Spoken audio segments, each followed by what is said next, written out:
The crop that I chose to do is pumpkins. They're a cucurba annual vine crop, and they're part of the Cucurbidaceae family, and their genus is Cucurbita.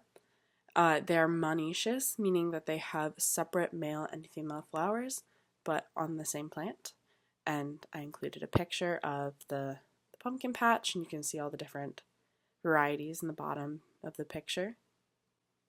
When you're looking at the stem, the male and female flowers are fairly easy to tell apart. The female flowers have an ovary below the flower, and the males do not. You can see it really clearly on the picture on the right. You can see a ball sort of thing at the base of the flower, and that's the ovary.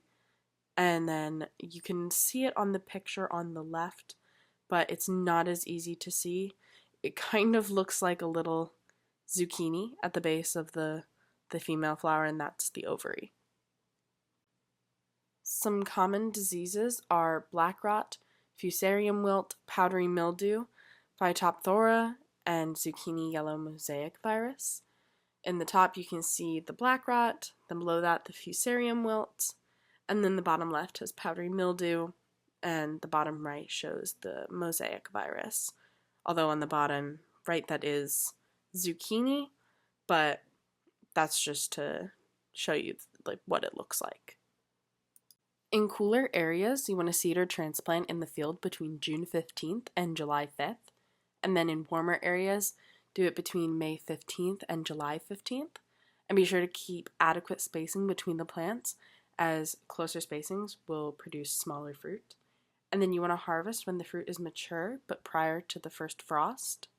And then cure the fruit after harvest at temperatures between 80 and 85 degrees Fahrenheit with a relative humidity of 75 to 80% for approximately 10 days, but do not keep below 50 degrees as this will cause a chilling injury.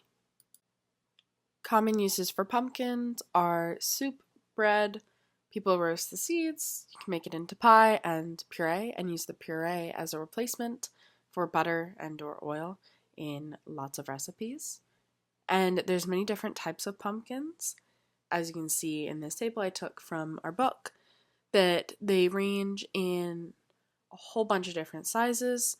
You can get ones that are less than a pound and ones that are more than 50 pounds. So there's a pumpkin for every purpose. Pumpkins have been grown for a very long time. Here's some history, but the big takeaways are that they are native to Central America and Mexico and are now grown on all continents except for Antarctica. And the Native Americans have been growing pumpkins for thousands of years, since even before the cultivation of beans and corn, so a very long time.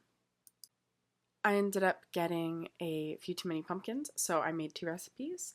Here I made some pumpkin puree, and you just roast your pumpkins cut in half for about 30 minutes, or at least until the knife shows no resistance, and let them cool, and scrape out the flesh and put it into a blender or a food processor, and just blend it.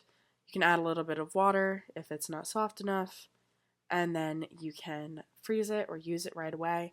I put them in bags and froze them, and then I also roasted the seeds separately at 350 for 20 minutes, and you mix them around every 5 minutes to prevent burning, and then season to how you like them. The next recipe I made, which was the main one, was some butternut squash soup, but I didn't use a butternut squash. I used a pumpkin that I got from the farm, but was said to taste like a butternut squash. Here I sliced the pumpkin into small-ish chunks and spread it out on a baking sheet and roasted it at 400 for 20 to 30 minutes, or until it was very soft and almost mushy.